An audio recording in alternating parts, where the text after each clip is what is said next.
Coke cans could be harder to find as U.S. tariffs on aluminum may soon take effect. For consumers around the world, I think it's very important to recognize that some of the need for affordability didn't just start in 2025. Inflation was a factor for the last few years, and that lower income segment of the population in many markets has been looking for affordability for a while. $16 billion. That's the amount Coca-Cola is being ordered to pay back to the U.S. Internal Revenue Service (IRS) following a transfer pricing dispute that has stretched over a decade. 25% is the aluminum import tariff the company has absorbed since 2018, a lasting legacy of protectionist trade policies implemented under President Donald Trump. And most recently, Coca-Cola has been named in a lawsuit for greenwashing, accused of misleading the public about its use of recycled plastics. Coca-Cola, once considered the embodiment of the American dream, is now quietly pulling back from its home market. Not because of declining sales or poor business performance, but because the policy environment in the United States is no longer seen as stable or sustainable for long-term global operations.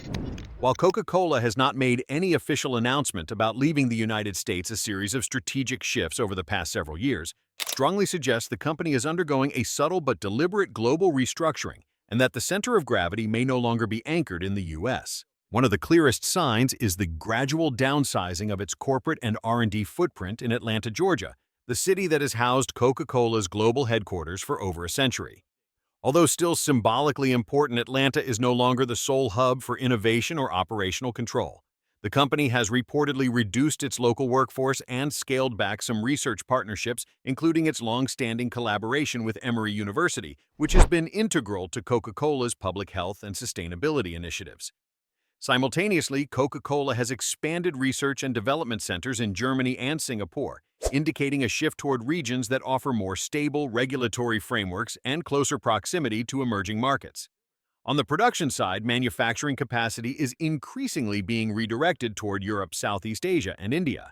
These regions not only offer lower operational costs, but also greater predictability in policy, especially in trade, environmental regulation, and labor. For a company with global supply chains that rely heavily on raw materials like aluminum sweeteners and flavorings sourced internationally, the volatility of U.S. tariffs and tax policies has made long-term planning far more complex. This isn't simply a logistical adjustment, it's a cultural and strategic turning point. 100 năm trước, thời điểm cái tên Coca-Cola mới xuất hiện trên thị trường. Coca-Cola has long been more than just a beverage company. It has been a symbol of American identity, soft power, and consumer capitalism.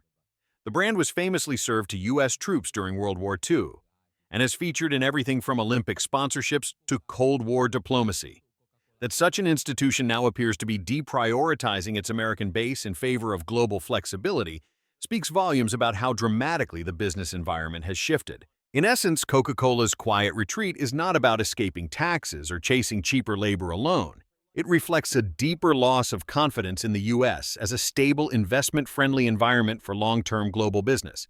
It raises uncomfortable questions about whether America is still seen by its own most iconic companies as the best place to lead from. The gradual distancing of Coca-Cola from its U.S. stronghold is not the result of a singular event, but rather the culmination of years of mounting policy pressures, regulatory uncertainty, and reputational friction, all of which have made the American operating environment increasingly challenging for global firms. It began in 2018, when the Trump administration imposed a 25% tariff on imported aluminum, a core material in beverage can production. For Coca-Cola and other beverage manufacturers that rely heavily on aluminum for packaging, this represented a significant and immediate cost increase. Though initially framed as a temporary measure to protect domestic industry, the tariff remained in place for years, contributing to price volatility and undermining cost efficiency across the company's U.S. operations. By 2024, the return of Trump-era America First policies reintroduced a wave of protectionist measures, including broader tariff supply chain restrictions and reduced tax incentives for multinational corporations. These moves sent a clear message foreign-facing business models like Coca-Cola's would face growing friction in navigating the U.S. regulatory landscape. Concurrently, the Internal Revenue Service (IRS) revived a long-standing transfer pricing case against Coca-Cola, demanding $16 billion in back taxes. The case centers around how Coca-Cola allocated profits among its global subsidiaries with the IRS, alleging that the company's structure was designed to avoid U.S. tax obligations.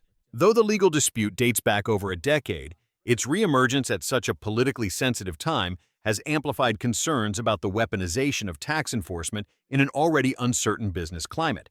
Beyond financial policy, Coca-Cola has also faced escalating reputational challenges. Environmental critics have long targeted the company for its role in global plastic pollution. In early 2025, the Attorney General of the U.S. Virgin Islands filed a lawsuit accusing Coca-Cola and PepsiCo of greenwashing, misleading the public about their use of recycled plastics while continuing to rely heavily on single-use PET bottles. This follows years of criticism over the company's corporate lobbying, including accusations of political bias in its philanthropic activities and advertising strategies. Taken together, these pressures have eroded the perceived stability and attractiveness of the U.S. as a base of global operations. For a company as deeply American in identity as Coca-Cola to rethink its alignment with its home market signals something deeper, a loss of institutional trust in the U.S. regulatory, political, and reputational environment.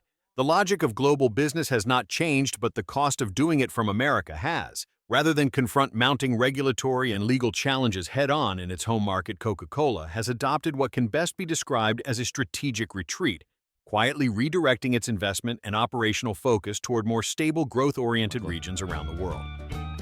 Nhưng tất nhiên, thương hiệu nào thì cũng có One những of the cú vấp. company's clearest pivots has been toward emerging markets in Asia, particularly India, Vietnam, and Indonesia.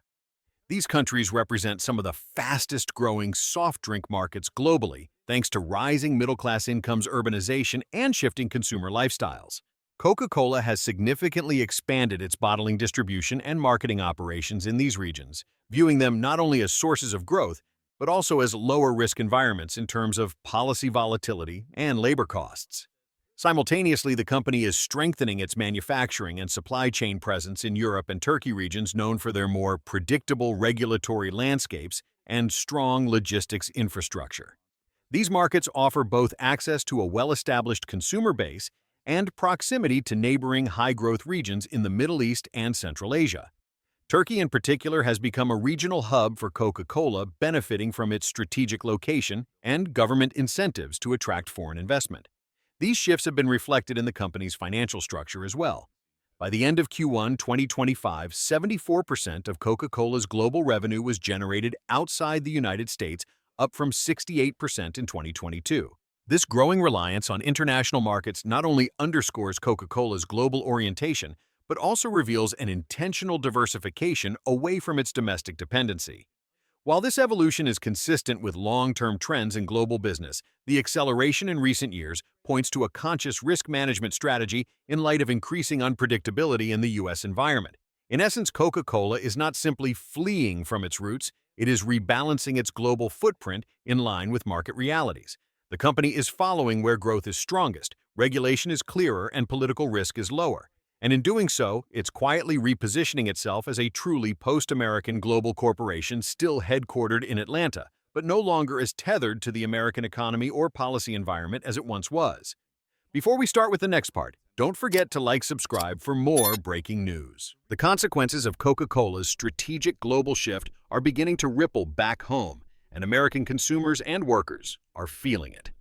Over the course of 2024 and into 2025, the retail price of Coca-Cola products in the U.S. has edged upward, driven by a combination of increased raw material costs, such as aluminum tariffs, restructuring expenses, and a less efficient domestic distribution network as operations shift abroad.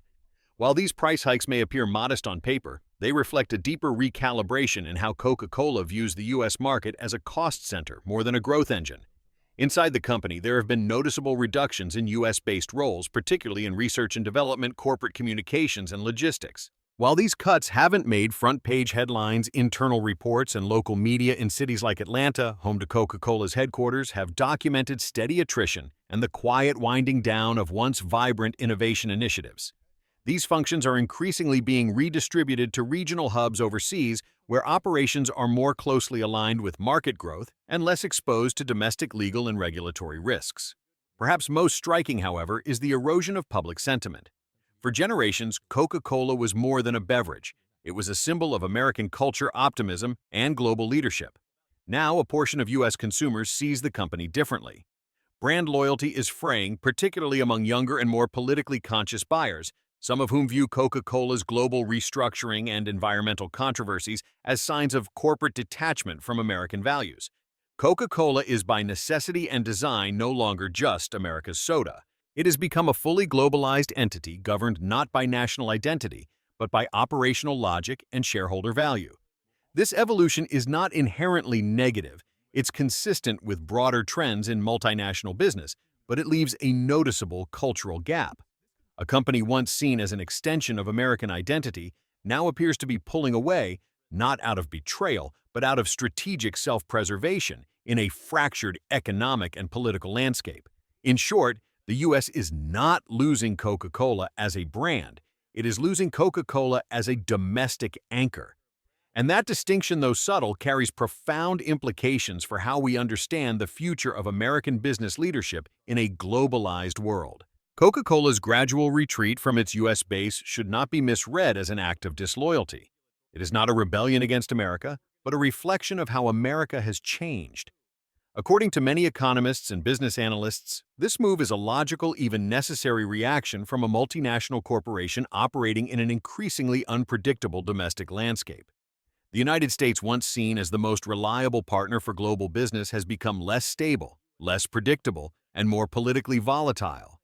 With shifting tax regimes, trade barriers, regulatory flare-ups, and politicized legal battles, companies like Coca-Cola are finding it harder to plan long-term within U.S. borders. The environment has grown not only more expensive, but also less strategically dependable. From a corporate governance standpoint, Coca-Cola's actions make sense. Its fiduciary responsibility is to shareholders, not national identity.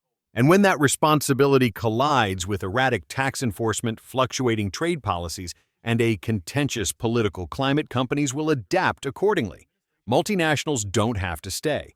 They can and will go where the ground feels more solid. This shift should serve as a wake-up call to policymakers in Washington. When government policy prioritizes short-term political wins over long-term economic trust, the unintended consequence is capital flight, not just in dollars, but in talent innovation and institutional presence. Coca-Cola isn't leaving out of spite. It's leaving because the rules of the game keep changing mid-play. In a global economy where corporations have options, stability is leverage. And the moment a country loses that leverage, even its most iconic companies may begin to look elsewhere. Coca-Cola's quiet withdrawal from its U.S.-centered operations isn't the result of weak sales, bad strategy, or declining brand appeal. In fact, the company remains one of the world's most valuable and recognizable names. Its retreat is not driven by market failure, but by a deeper erosion of trust in the U.S. policy environment. This is a company that once symbolized America's global influence, served to soldiers in World War II, featured in presidential campaigns, and exported as a cultural ambassador to nearly every corner of the world. That such a brand is now rethinking its relationship with the very country that gave birth to it speaks volumes about the changing business climate in the United States. Coca-Cola is not abandoning America, but it no longer feels safe betting everything on it. And that reality poses a far more profound question than just who's next. The real question is, what did we lose quietly, gradually, while we were too busy calling it protection?